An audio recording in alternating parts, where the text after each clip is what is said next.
Oh, totally. No, I'm happy to. What's interesting just about at least short form video trends is even if that content was hard to put out there, at the very least, it would perform very well. But people are Oh, burnt I was out. watching. It performed really well.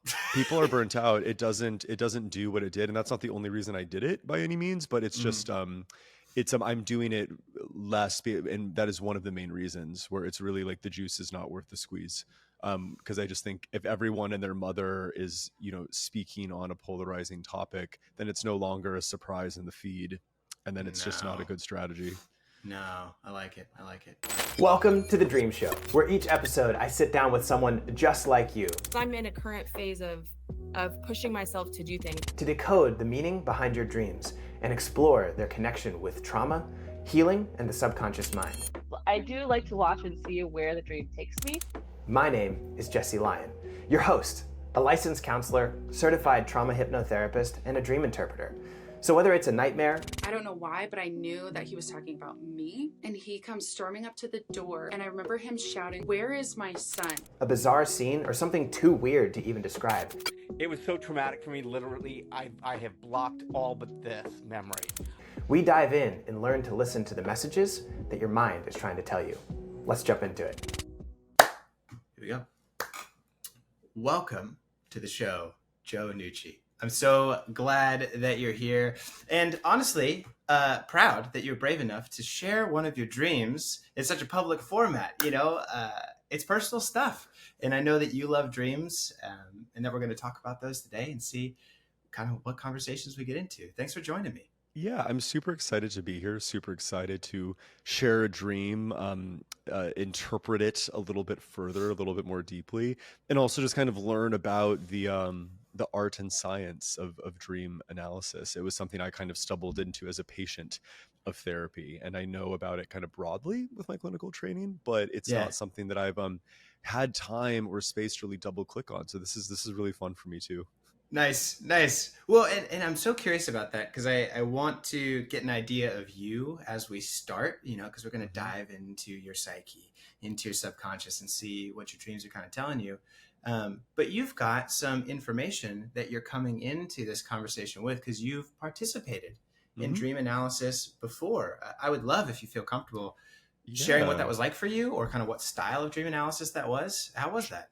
Sure. So I am always someone who, I guess I probably remember my dreams an average amount. Maybe you would be able to better tell me, but um, if the sleep is sober, let's say, I wasn't enjoying myself, and for the most part, I remember them. I will, like many people, forget them as the day progresses. But when I was in therapy, I'm not in therapy currently, but when I would see my therapist on Thursday mornings, and it was Hmm. virtual. So I would literally roll out of bed. I'm not really a morning person and just kind of rush over to my first thing of the day. Like usually like my hair would be a mess and I was just kind of just waking up, and I would often begin the session by telling him what I dreamt about. And it wasn't an agreed upon thing that we talked about. It was just what was top of mind, particularly if the dream was notable in some Oh. way.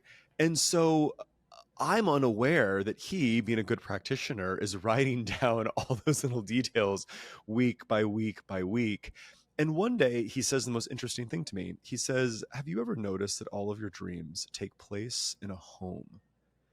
And I remember thinking, well, Oh, yeah, but interesting. like, doesn't everyone's like we all like have a home of some sort? And he said, no, yeah, you're shaking your head. He was like, Not no, necessarily. and because I think something that's interesting about my dreams is that they're also always they're things that are pretty like based in reality. Like I've had dreams here or there where like I'm flying or I'm lucid dreaming.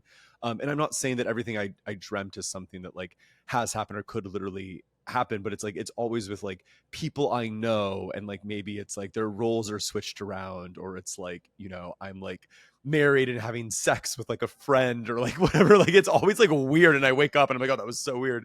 And then I go on with my day. And so he reflects this thing to me, to this theme about home. Now, for those who aren't familiar with me that are listening or watching, a few things to know about me and about my past, and I've been very open about this on my platforms, is I lost my dad unexpectedly when I was 11 years old, and that obviously disrupted my family system. It that obviously disrupted my family system. It, caused me, to go on my own mental health journey. Of course, it would affect anybody if that happened to them. It's maybe worth noting that he passed away unexpectedly. He passed away on a family vacation to Disney World, not on a ride in the hotel in Orlando. Okay. And I was sharing a bed with him at the time. Oh, And wow. so, Wow. yes, so I think those are some layers there. I do feel like it's maybe as we begin the conversations about like how the dreams change and how the therapy worked, it's worth mentioning that during this period of dream analysis, I was very intentionally single. I was figuring out like what I wanted in dating and from partnership. I do identify as a gay man, so date other men. And Yeah. I'm also, I'm also a trained clinician, which I think can make therapy actually really like easy and efficient sometimes, and then other times it's like doesn't make it that easy and efficient in terms of There's pros and whatever cons, it is. yeah. Totally, yeah. And so we started exploring this idea of home, and the way he worked with me is when we started just exploring like whether it was my past or something about my present. He's always I'm definitely an intellectualizer in terms of my chosen defenses. Intellectualization, humor is certainly a mature defense that I like to use. And so Okay. he would often encourage me to sit in negative affect, even if there was a very brilliant joke to be made. And he would Wise. also I started whenever, like, let's say I was exploring something like, I was, there was like a string of boys I was interested in and none of them really seemed to work out. He started to point out some interesting things to me that I just wasn't conscious of. The main one I'm thinking of is he says, have you noticed how, the idea of home really seduces you? And I was just like, what a poignant word, seduces. I know. I was like, wait, what do you mean by that? Like, that's so interesting. Yeah. And what he pointed out to me was that there was a time where, to make a long story short, I briefly dated someone who turned out to be married, and they were open, but it was not disclosed to me in an appropriate time frame that they were that they were open. I thought this person was single. That was certainly the signals they were giving me. And as we looked at that experience, from the first night I met him, it was very much like, oh, like, come into my home, come meet all my friends, like, come be part of the quote unquote family, and how good that feels to me, given my past and the context I've described. That's not surprising. And I think that anyone feels good when someone they like or attracted to does that. But for me, it was this exploration of like, oh, but does this touch me somewhere psychically a little bit deeper that I'm not maybe paying attention to? We started to see the theme of home show up in how I, navigate friendships, or even, I work with a very small team to, on my media side of my business. And the way I totally like my managing style. It's like, we're a family. Like, the first part of every meeting is like, oh, we're gonna like check in and like what's going on. And I do think that, again, I'm not even making it wrong, because that there's an argument in terms of team building, especially in a virtual workspace, some culture, right? important that is. But then it's also just kind of interesting to notice how it's like no one like told me to do that. Like, this was just like how I decided to practice leadership. And so it was like about home, and there were definitely some cathartic moments in session, or maybe kind of corrective emotional experiences where I would be, upset about something or whatever it is. But it really came out of this exploration of the dreams, the home being I would say like the main theme, and like I think the easiest one to explain, because the connection to my past is so obvious. But there were many more subtle ones that would come up. And the thing that I find most interesting is that as the therapy went on, and since I've stopped therapy, my dreams are no longer monolithically in a home.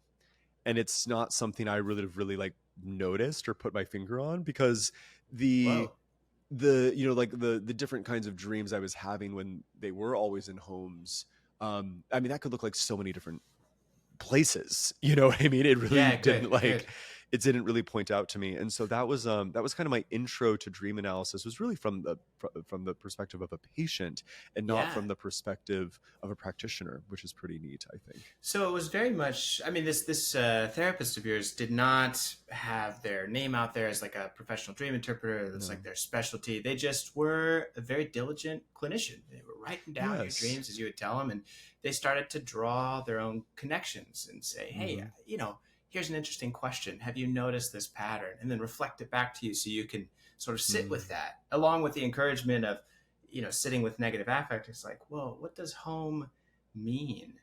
I mean, do you mind if I ask, like, does home have like a feeling, like a predominant feeling? In dreams, there are symbols, and those symbols sort of represent some kind of emotion, some kind of topic in our life. And so, like, is home belonging? Is it love? Like, take it from there. Well, I have a written description of a nightmare that I know you want me to share with you, but I'll give a few examples of other dreams that I had that had this theme of home. So one, I remember I was in it was like a big, like luxurious, like ski house. Like we were in the mountains and I was with family friends. And it's worth noting that these are family friends. I very much like admire their family.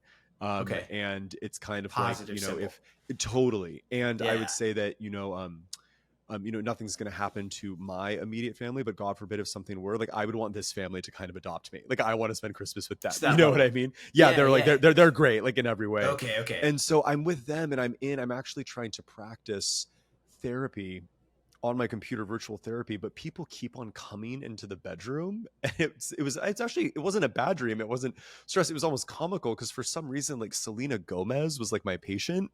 That's amazing. And I was just kind of like, and I was so like annoyed, but I was like, you guys, like, I was like, I need to work to make a living. Like, you know what I mean? Like and they kept on coming in with like all these different things. And then I remember asking everyone you questions. Like, did they need something from you? Or or they like wanted me to go skiing. Like, I can't remember the nitty gritty on that one, but I remember that's okay. I was wondering if there's a theme. But the point is, like, like I'm in this home and there's this clear theme of like family, like a family that's important to me. I know, let me think. There have been other ones where it's just like I'm in a house I've been in before, or like a new one, but it was like everything feels scrambled. Like it would be like, oh, like I watched your content that day and it's like Jesse's my husband, but like my friend like Betty is our daughter, and then like my mom is our friend, and it's like everything is like all rearranged. And I would have that kind of experience in a dream frequently. One of the things we talked about in therapy was, well, your dad passed at 11. That's such a critical age. You're going into like identity development, like you're about to hit puberty. And there's all these like this like role confusion that is for those listening, there's like a disordered aspect of that when that happens to family system. But then there's also like there's a normative aspect where it's kind of like, well, like, if one family member is gone, then like other family members have to step in to do their chores or like whatever it is. Like it just kind of is just how it works.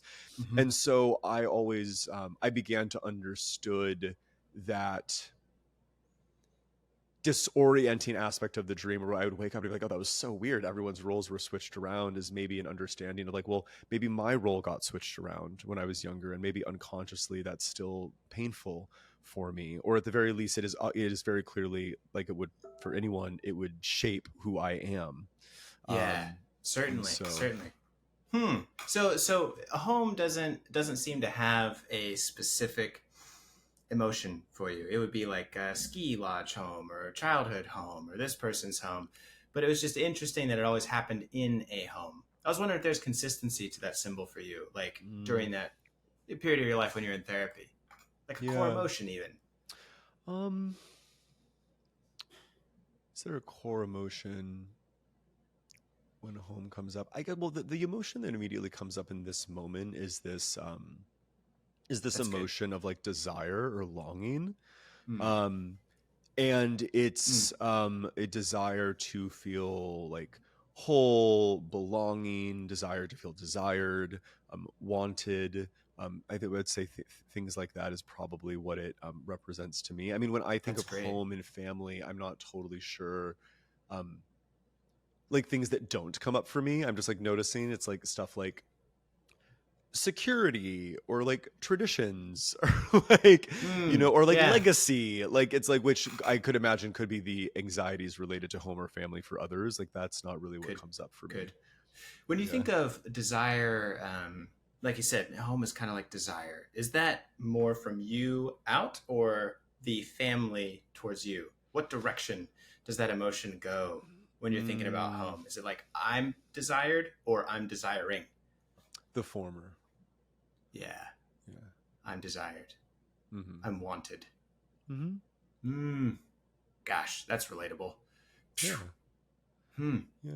Well, I know that, and the theme of it, it would show up in such diverse ways. I remember this was more of a bad dream, but it was in the home I spent a lot of my adolescence in, and I remember, I don't know what the creatures were. They were like rats or bats, or like they were trying to get into the house, Oh, and good I dream. was really intent on getting my mom and brother to the car, and because we had an attached garage, and then we could in Okay. theory open the garage door and like speed away to safety, but they weren't like leaving the living room, and I like didn't understand, like there was nothing that I could say or do, and it was incredibly terrifying because they weren't listening. And then I was like, I think at one point in the dream there's like a vague memory of like I'm contemplating, it's like, well, do I just go on my own, like, do I just like save myself, which is a very painful choice to confront. Yeah, yeah. And so yeah, that was definitely one of like the nightmares I had, but home and family right there. Yeah, I'm getting the flavor of it. It's like, okay, so inside of Joe lives some of these like core struggles. I think we all go through life and we have experiences that then shape our understanding of ourselves and others.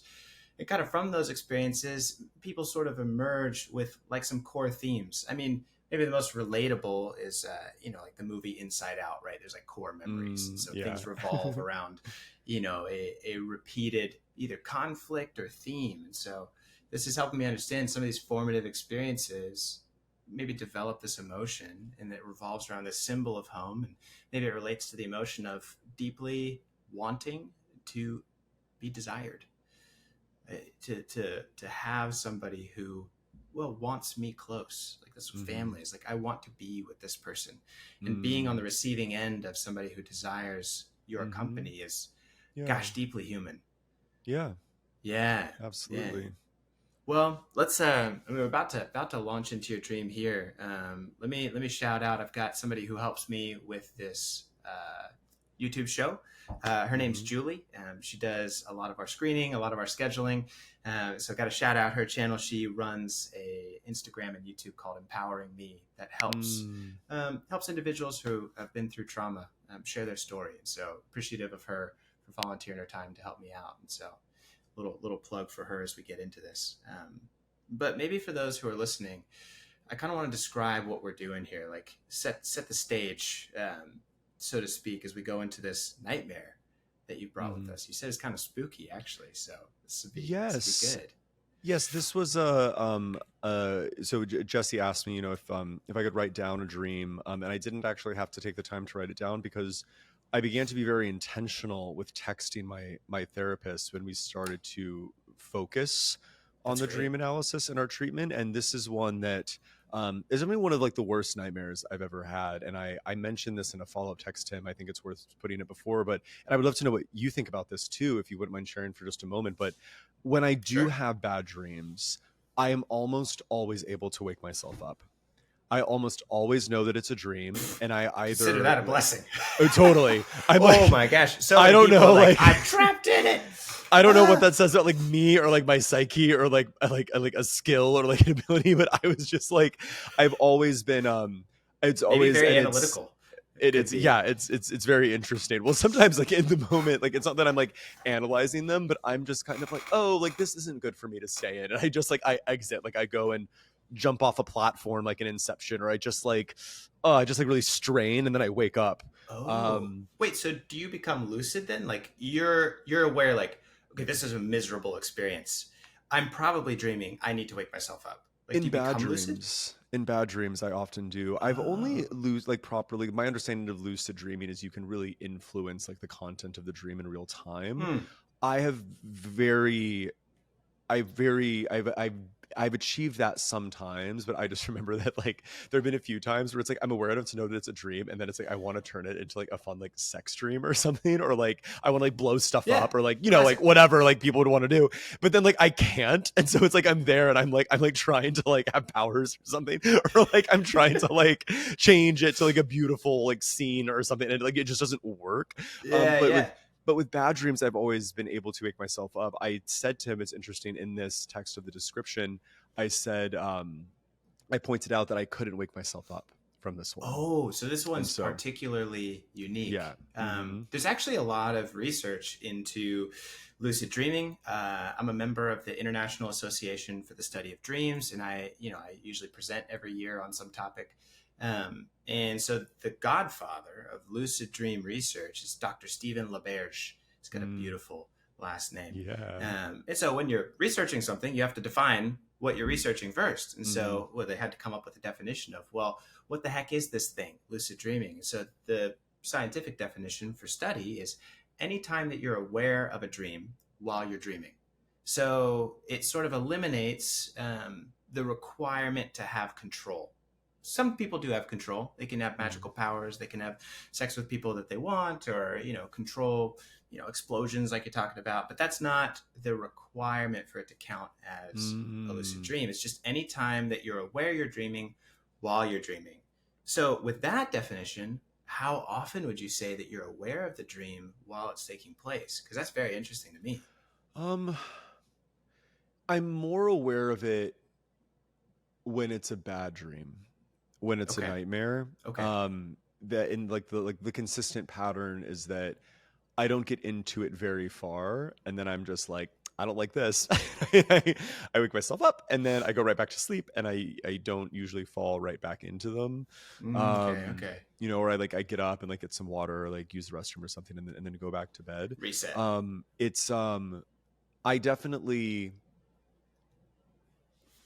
I don't have bad dreams super often. I would say that the dreams are either good, neutral, or they're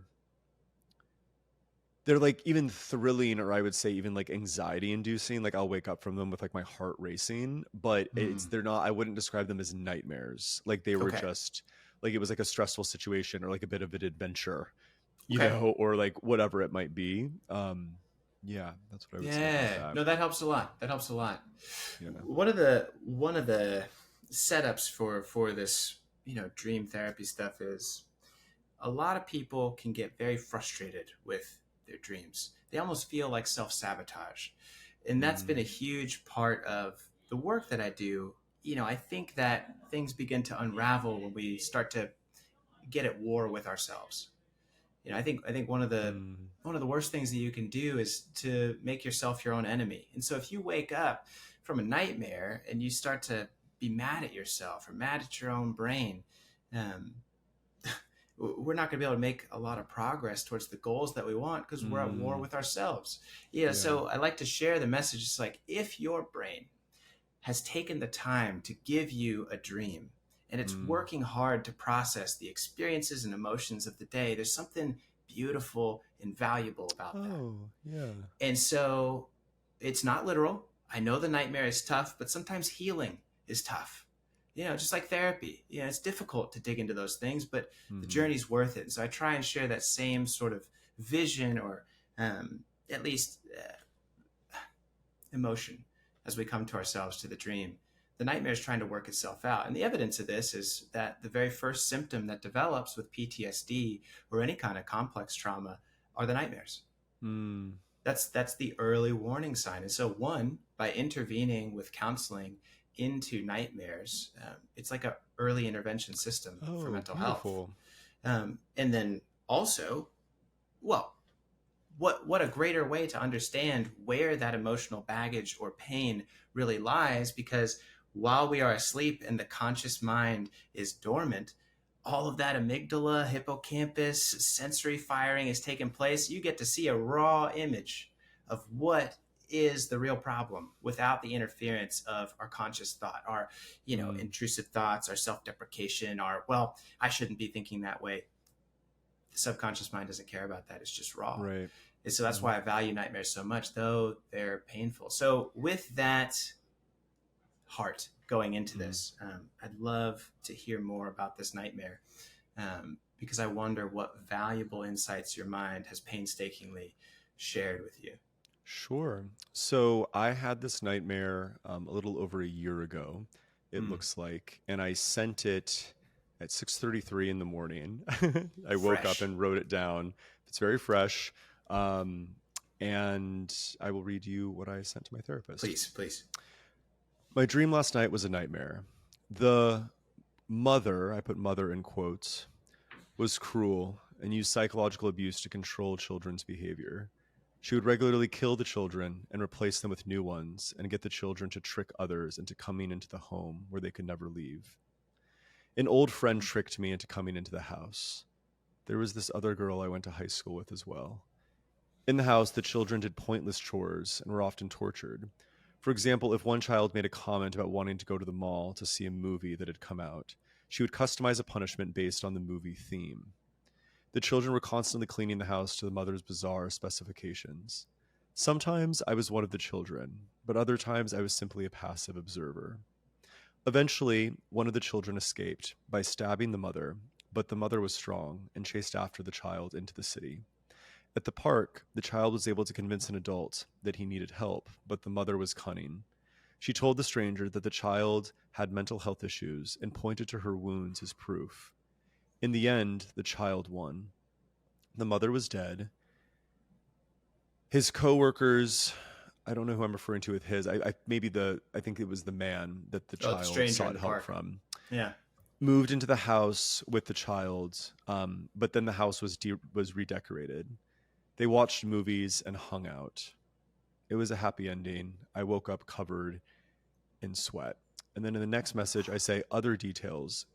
She would use the children's skin and slowly kill them. There was one punishment that had to do with spiders and putting them in spider webs. Toward the end of the dream, my little brother was there. I remember wanting to protect him from the mother. Wow, that's powerful. How does it feel to read that again? Honestly, my first thought was that, like, if my mom or anyone who knows my mom was listening to this, it's not necessarily about her. No, I think it's you could certainly agree. not. I think you could agree. I just No. want to like put that out there for people. Listen, Mom, was my Mom, first thought. You're great. Yeah, it's, Okay. it's not like that. And then I remember. It was one thing to kind of tee up, where I was like, "This is like one of the worst dreams I've ever had." But then, like, getting present to it again, I was just like, I remember that was very scary. And I remember I was so in the plot of it, if you will. Like, I didn't know it was a dream at the time. Like, it was all very real to me. I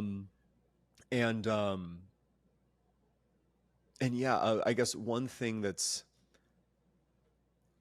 interesting is the girls from high school that briefly appeared in the dream, both came out as lesbians later in life. And I don't know if that's relevant, but it's just kind of, given my sexuality and given that both of them fit that description. It's just kind of interesting. Well, that's what's great about dreams is if it pops into your head, it's most likely relevant. I think maybe I'll take a moment now to clear up that misconception. A lot of people have this idea that symbols are one-to-one. If you dream about a house, it means this. If you dream about this, it means that. And I'll even engage in that kind of content online with what I do. But you'll see in the description, or you'll see me say many times, it's very unique. And I actually like it. Like, one of the ethical rules of the IASD, the community that studies dreams, is the interpretation of the dream belongs to the dreamer. And that's an ethical thing. That's a respect thing. So at the end of the day, doesn't matter what I say the dream is. At the end of the day, Joe is the only one that has the right to interpret Joe's dream. I can help. I can give suggestions. I can ask intuitive questions. But it's a respect thing. It's like, it's not right of me to say, well, this is what's going on inside of you. It's this problem. It's like, no, it's much more personal. So for you, like, I might think of high school and have a certain mental association with it. But if you think of these high school friends, and the first association that comes up is, well, they're lesbian, and that makes me think of my sexuality. That's gold. That's beautiful. And we want to respect that. That's a big part of dream therapy. So just a little to introduce that topic. I think it's critically important. Oh, yeah, that makes sense. I'd never heard that. Yeah. I think there's kind of a big, well, sort of rift between the science dream exploration community and the spiritual dream exploration community. And hey, if that's your thing, got respect for it. That's great. But a lot of times it's the more spiritual, like astral projection, metaphysical plane type of individuals who will say, if you have this dream, it means your grandma's going to die. And it's like, oh goodness, I don't think so. So reading that dream again, I just watched as you read it, and I watched as your emotions kind of shifted. I guess I have two questions. I can tell that there's still, well, this is a core piece of who Joe is. What were you feeling when you woke up from the dream, and what are you feeling now as you read it again? I remember waking up, and I remember upon waking feeling relief that it was just a dream, and maybe like a sense of like, I don't know if it's like determination or obligation. I was like, I gotta text my therapist. I was like, he'll love this, Oh, I'm gonna come back to that. That's great. And then there was in kind of more like in this moment, what am I present to? Well, I'm present to how in the dream I'm in this like horrible house. Yeah.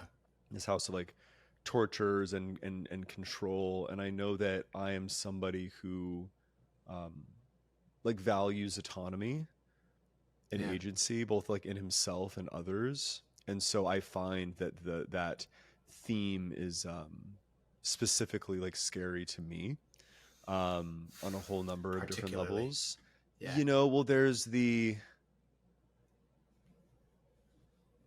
like the mission statement like of my brand and my content, which is to empower people with knowledge so they can have more agency in their lives. And so it's something I believe in very, very deeply. It's also a way I conduct myself like in relationship, not just with dating, although that too, but with family or with friends. It's like a way like I show like love is it's like respecting your agency and like not taking it personally. Yeah. If you make a different decision or like whatever it is. So I know that is something I'm very present to right now. I also feel a lot of like anger, hatred, disgust, like a lot of like those emotions like towards like the mother, like the female figure who is like running the house. I mean, everything from how she's tricking the children to how she punishes them, and how at least it would make sense if the chores made sense, but they didn't, like most of the time, what I mean? And so it just seemed very very malicious. I think that's what strikes me the most as you share the dream, and I search for what's the core emotion. We're always looking for that because the symbols are going to be unique to the individual, but emotions and dreams are pretty one-to-one. If you're happy, you're happy. If you're sad, you're sad. There's kind of a consistent truth. And so we always try and focus it around the emotions because you can trust those emotions. The symbols need a little interpretation, but the emotions are honest. And so what strikes me about your dream as I look for that emotional thread is really everything that the mother was doing in this dream was for the purpose of enjoying somebody else's pain. The chores had no purpose. The tortures served no means. It was just this individual's enjoyment of the pain of another, particularly the dynamic of an adult and a mother, a lot of authority and responsibility with somebody who can't get away, doesn't have independence on time. They're a minor. They don't even have the same legal rights. And people don't believe them the same. I mean, here's this child runs out and is telling honestly what is going on inside this house. And the stranger has this moment where they believe the mother more than they do the child because, well, this is the adult. The child must not be honest, must not be true.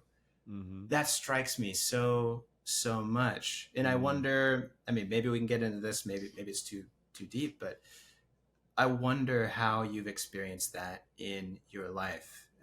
And I ask that specifically because I hear you identifying more with the children in the house than with any other character. Yes. Yes, definitely. There's something there. Yeah. I guess what's immediately coming up for me is I guess my relationship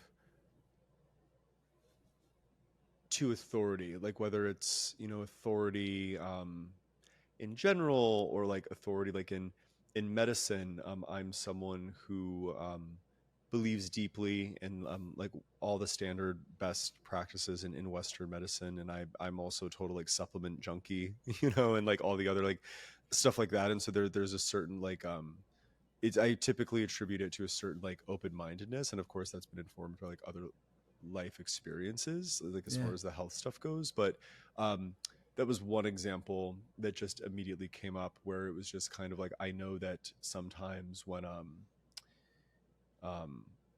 I share that part of myself with like friends who are like doctors, like MDs, let's say, like is a frequent reaction is it's just kind of like, oh, well, you know, that's obviously like the placebo.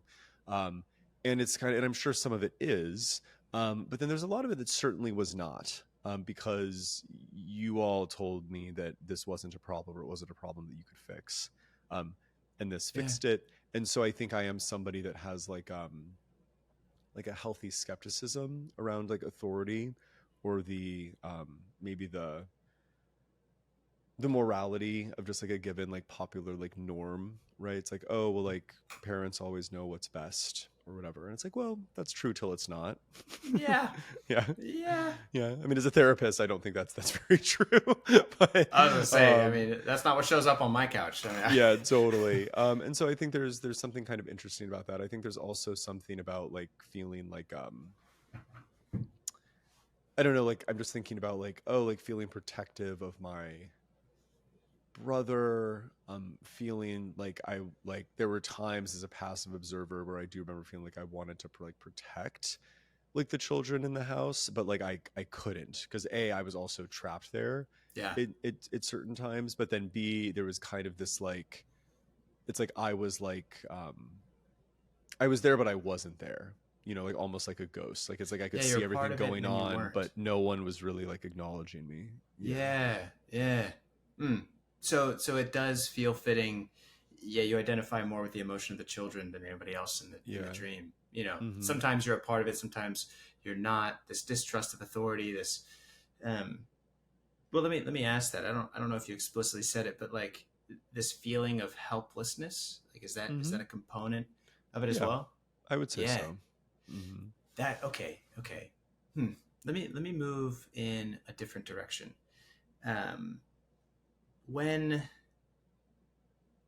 Let's go here. When you think about the mother, when you think about the mother, maybe difficult, but take a moment and see if you can imagine yourself being that character. One of the rules of dream interpretation is that you are all characters. You're the house, you're the stranger, you're the child, but you're also the mother. Not that you're an evil person, certainly not, but that there is an element inside of your subconscious that is being represented by this mother. So if you think about yourself that way, what are you feeling as the mother? What is your emotion, or what are your thoughts? Well, the first thing that came up for me was that the control, whether it was like the discipline or the sadism or the ordering people to do your bidding, there's something that feels very good about that, at least momentarily. And they're, you know, like in the moments of domination, let's say, there's something that's very like satisfying. Yeah. Is it satisfying because of the power and control? Am I getting it right? Or satisfying another way? Yes. It's like maybe like yes and like it could Yeah. be satisfying in other ways. I just know that the when I imagine myself being that character or doing those things, I'm not, I'm not tortured about it. Like I'm like this feels good to me, Yeah. you know. Yeah, Like I there's not like like the this. empathy piece of like, Yeah. oh, like look at this poor helpless, Yeah. child who's being hurt. It's like, Mhm. yeah, because there's like Yeah. that's the experience of the dream, this raw, just like Right. primal enjoyment of the suffering of somebody else. Yeah. There's also this element of and this also like feels good like from the perspective of being like the mother. There's like a superiority. It's like oh like I am, I've set up this house. It's like I am like smarter than everyone here. Like I'm smart enough to trick you into coming into the home. I'm smart enough to manipulate the children Oh, to go out to do my bidding, to bring you in to like my pride. web, yeah, pride. Yeah. I'm intelligent enough to make this work. I'm deceiving others. They have no idea what's going on inside this house. Mm-hmm. I am crafting tortures that are particularly effective because I know exactly what things to do to each of these little kids and which are their greatest fears and how to structure this to be the Mm-hmm. optimally oppressive. Kind of like that? Mm-hmm. Yeah. Well, I have a thought. Okay. I also love that counseling and psychology is a science. Mm-hmm. That really resonates with me. And with science, there's a scientific method, right? Mm. We gather data, we create a hypothesis, and we test the hypothesis. I tell my clients this all the time. So I'm listening. I'm gathering data, like this nightmare, that your story, your background, and then I'm forming a hypothesis, and then I'm going to share, and you tell me what fits, and you tell me what doesn't fit, and that's going to guide our conversation. And so here's what I'm thinking, Joe. And I want you to be honest with me. I don't claim to be, some psychic who knows it all. Certainly not. But I think together we can figure some stuff out. Mm-hmm. What resonates with me about the dream, and especially the emotions that are prevalent in the dream, it makes me think about how in life, sometimes when we have an intense desire to belong, I think about individuals who experience these type of things, and sometimes love is evasive. Sometimes unconditional positive regard is tough to find. It can even leave us with a distrust of authority because someone's like, oh, let me help you out, let me take care of you, but then you find out Right. it's like usury. Yeah. And then relationships, it's like, oh my gosh, like here's a person who like cares about me, wants about me. I mean, I think about the story you shared in the beginning of our conversation. I appreciate it so much. It almost felt like you got tricked. Here's this person, you're having a great conversation and time with, and well, did they want me or did they want, something to spice up their open relationship? Was it me or what I could Right. do for them? And so this Yeah. usury piece. And so love can be tough to find. I think anybody listening to this would agree with that. Yeah. And so sometimes in the substitution of love, it hurts, but at least I can be desired for the pleasure that my suffering brings others. But it goes deeper than that, I think. Sometimes, well, I don't know your story, but I would imagine you've never been tortured in that way. Not literally, by some mother who's got you captive with spiders in a house. No. But, again, dreams are very much internal. They're not so much about our relationships with others. They're about our relationship with ourselves.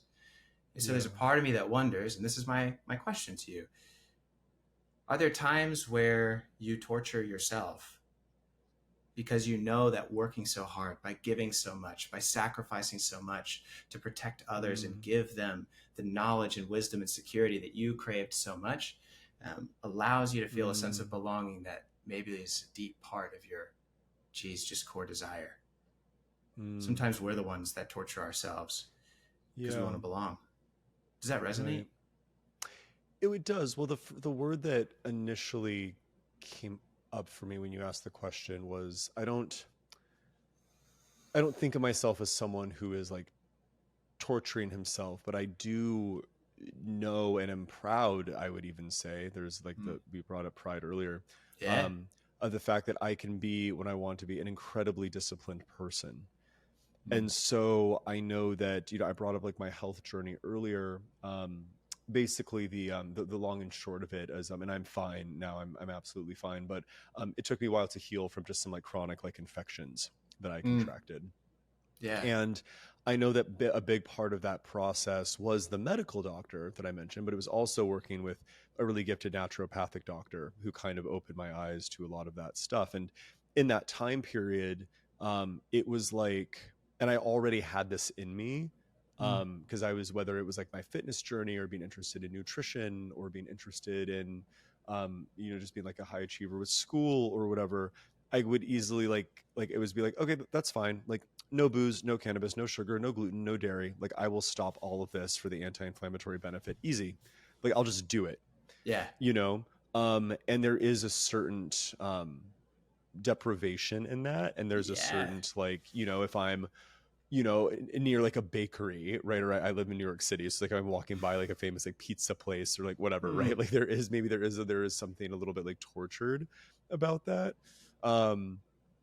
I also know that in like the work I do, like in content creation, you put yourself out there. And it's funny, I was recently giving a talk about it and kind of teaching people how I've internally like reframed and in some ways been released from the torture of like needing to be liked by everyone all the time, because you can't, if you can't shake that off, the content creator business is going to be a little tough for you. Oof, I would say you got that right.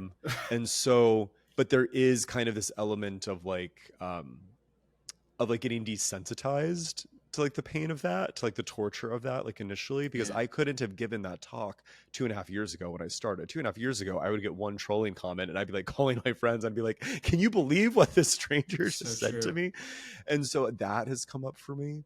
That part seems to have more emotion to it. Like when you say that piece right there, I wonder, the timelines also seem to like relate, this time in your life when you had this nightmare, and the way that you're speaking about just that part right there seems particularly resonant. Like, maybe it's not as much a part of your life now as evidenced by the fact that your dreams have changed, but that part seems to resonate. Like, I was putting myself out there in ways that were painful for the benefit of others. And maybe the ways in which I motivate myself to be better are a little bit out of self-denial and pain. No, I don't know. That could be me projecting, but there seemed to be an emotional resonance. Well, there's something there. The other thing that comes up for me is I'm also noticing it's kind of interesting that the villain of the story of my nightmare was a mother, and the hero, the man that saves the child, is the father.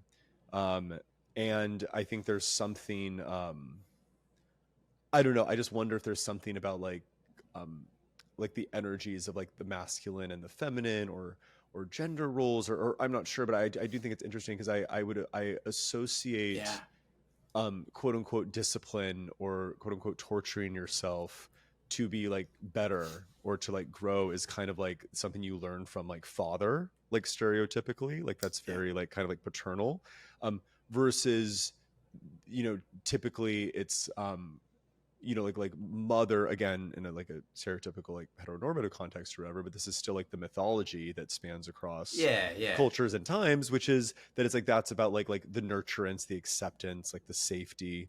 And what's kind of interesting about the dream is that the mother was the one administering like the discipline or the torture, and like the father was the one that like saves you, and I move in and the home is comfortable now, and like it's okay, like have if you're still scared. So I think that's kind of interesting.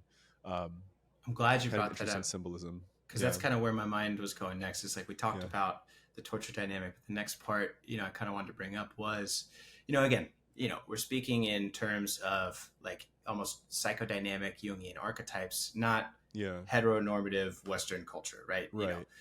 Masculine and feminine energy, not male and female. Right. And you're correct, right? When you think about paternal energy, right? It's all about two things. It's about structure and protection. right? Mm. You know, paternal energy creates structure inside of the home environment. Like, this is the way that we do things. And the structure is important because for children, it creates safety. I can count on bedtime being the same time every day because we have a structure, and that makes me feel Yes. safe. I also know, you think about kids on the playground, right? They do this. Nobody tells them to do this. They just naturally do it. They're like, my dad could beat your dad up. Yeah, Because that's yeah. all Oh my about God. that's all about strength. It's like, my dad protects my family. Mhm. Speaking of that symbolism. So structure, protection. Feminine side, maternal energy is all about connection and expression, right? Right. I'm going to connect with you. I want to get to know you, deeply intimate. That relationship with a mother is precious. It's also about expression. Like, yeah, sing, dance, draw a picture. I'm going to put it on the fridge. And so it's about expressing those parts out. And so I agree. I think what's so interesting about this dream is, dreams can have kind of like sexual imagery, like metaphors, right? And so you think about this child taking, if it was a knife or some scissors, it was Yeah, a knife, right? knife. Mhm. Yeah, which, sort of a phallic symbol, right? And then plunging it into the mother, right? Which is kind of a masculine symbol of, I'm putting what is authentically me into the world. And Yeah. by self-expression, right? Which is kind of this, here's this masculine mother, and this this actual male child is doing the self-expression, which the mother is supposed to cultivate, but is actually repressing. Right. Here it is. The knife Yeah. is plunged into the mother, which is the Interesting. final fight to release these inner child parts into the world. And so it's like, I think the dream both sets up the pain and torture that perhaps you've experienced in your life, but also proposes a solution. It's like, yes, sometimes you motivate yourself through very strict discipline. And sometimes that discipline is out of an idealized goal rather than self-love. And maybe the solution to that is to express yourself. And by sharing yourself with the world, it can actually not only release you from the tortures you experience, but perhaps inspire others. And so I think that's why, I don't know what it is, Joe, but I'm kind of just naturally drawn to your content. I think it's got something to do with the type of person that you are. I think I can see that in you, how you express yourself. And through that vulnerability of expression, you really hope to inspire others to have the information that releases them from the captivity of authority. Now, it's quite a monologue, but I wonder what parts of it, you resonate with, or if I'm on the right track, or if some things you would change. Yeah, no, I think there's something there. Yeah, this idea, because what's the dream is, what's kind of interesting about the dream is,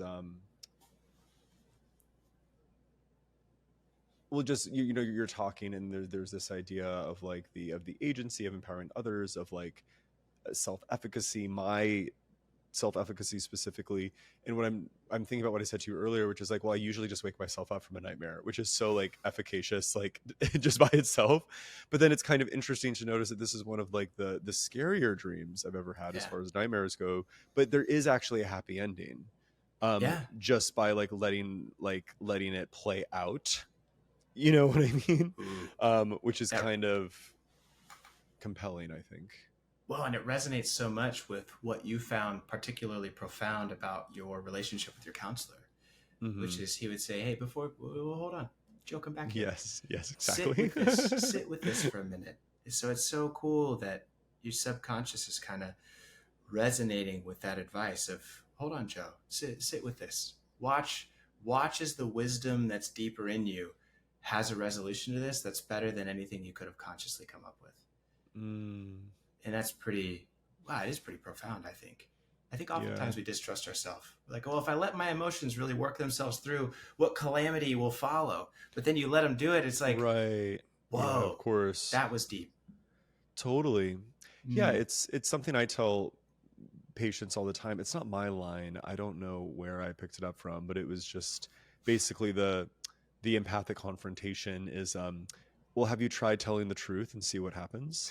Like, have you tried just like saying how you feel, like, to that person or to the colleague or whatever? And it's, that's not an argument for like kind of like blanket vulnerability. And disclosure, but it's so often people are so surprised, as I am often surprised to experience, where it's just like that's actually that lets things unfold as they're supposed to. Yeah. Which is a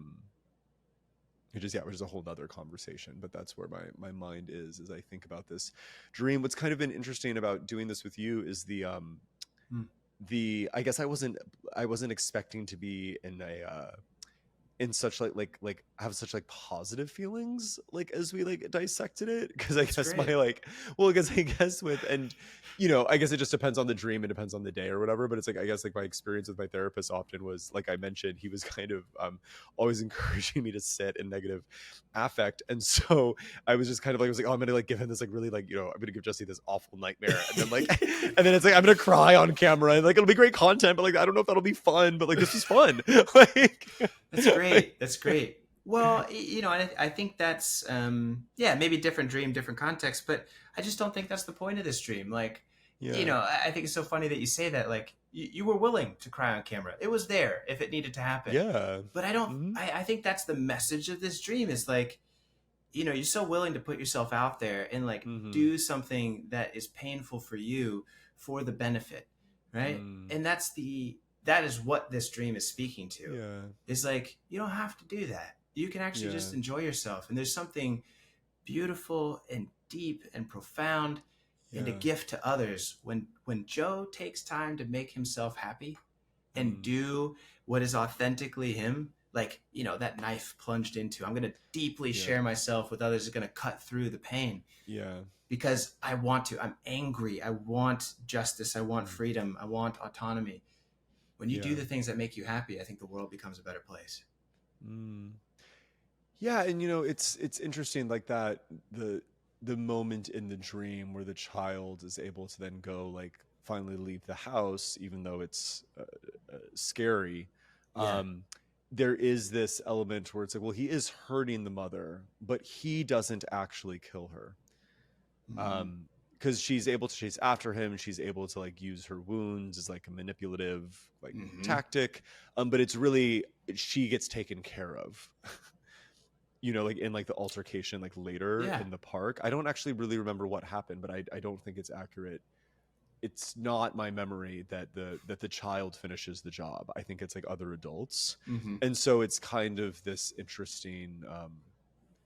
The analysis for me is that it's like, yeah, and then maybe when you do tell the truth, put yourself out there, exercise your autonomy, whatever it is, like maybe like other people will feel hurt, right? But they will ultimately be fine, and you know, like life will, you know, do them in much worse than you ever can. So just yes. Oh, that's beautiful. The way that you said that too. Yeah. You know, sometimes I tell my clients something similar, which is like, you know, in the storybooks, the bad guy doesn't think he's the bad guy. You know, the bad guy thinks the good guy is the evil one, you know? And so it depends on perspective. Yeah. And so, sometimes doing the things that make you happy when we're in bad relationships, that person's going to view you as the enemy. That's okay. It may even be evidence that you're on the right path. It's okay to do that. You're worth doing that, I think is the message. Yeah. Okay. Well, we're coming to a close, but I always end with one final question. Okay. And then I want you to share, you know, where people can get your book and that they should go get the book. But the closing question that I always ask is, I do deeply believe that dreams are gifts from our subconscious that are trying to give us a direction to heal.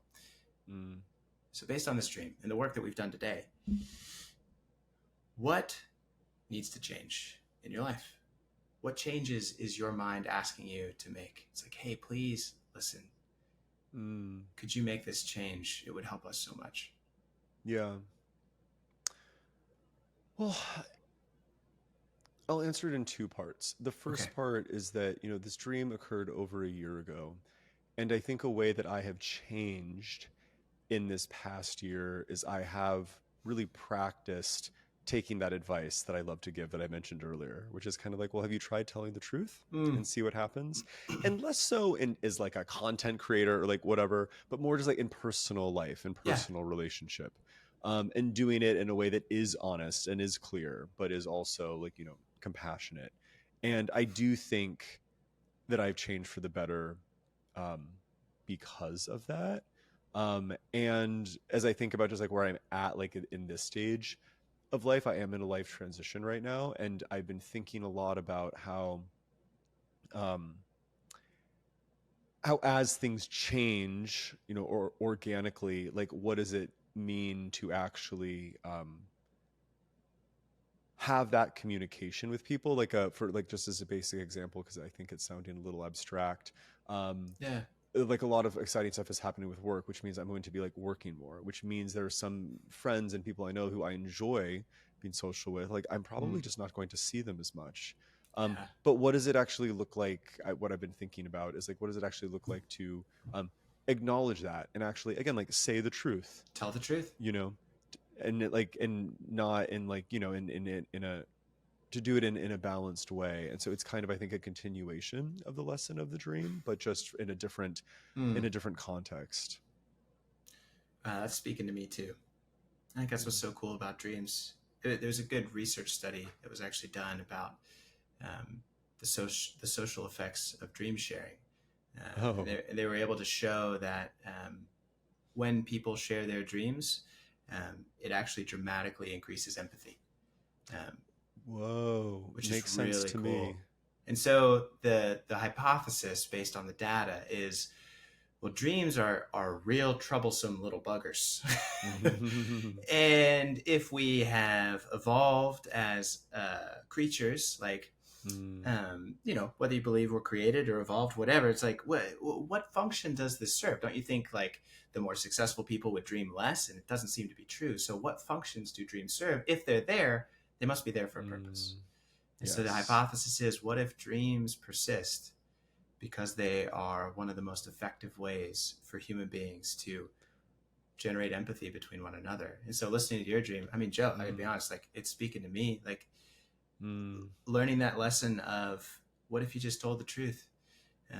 What if that's okay? What if making yourself happy is important and you're worth it, is something I needed to hear. And I know that others listening to this needed to hear too. And so we're all in this human thing together, man. So thanks for sharing your authentic experience of it. That's beautiful. Oh, you're quite welcome. Yeah, I'm inspired to take a CEU course about dream analysis or something. Like this has been great. It's cool, man. It's cool. Well, listen, you know, Joe Nucci, cool guy, cool book, cool content. Where can the people find you? What is it that you want to shout out the most? I think it's this book that just launched. I've been following it this whole time. Well, you know, we're as of the day we're recording this, it came out exactly a month ago. And the book is called Psychobabble: Viral Mental Health Myths and the Truths to Set You Free. It's all about all these buzzwords and concepts you hear about now, from attachment to narcissism to gaslighting to ADHD, and just kind of providing, I think, a much needed and valuable context to a lot of those things. You can find that anywhere books are sold, and you can find my content where I talk about a lot of stuff from the book, but also just anything that kind of interests me, like that's going on in psychology and culture in my life, at Joe Nucci Therapy. That's N as in Nancy, UCCI. Also joenuccitherapy.com has all the links. I love it. And of course, we'll have links in the description below for everything. You just tap on it, go check it out. But all right. Yeah, Joe, thank you so much for your time. We'll catch you next time. Until then, bye.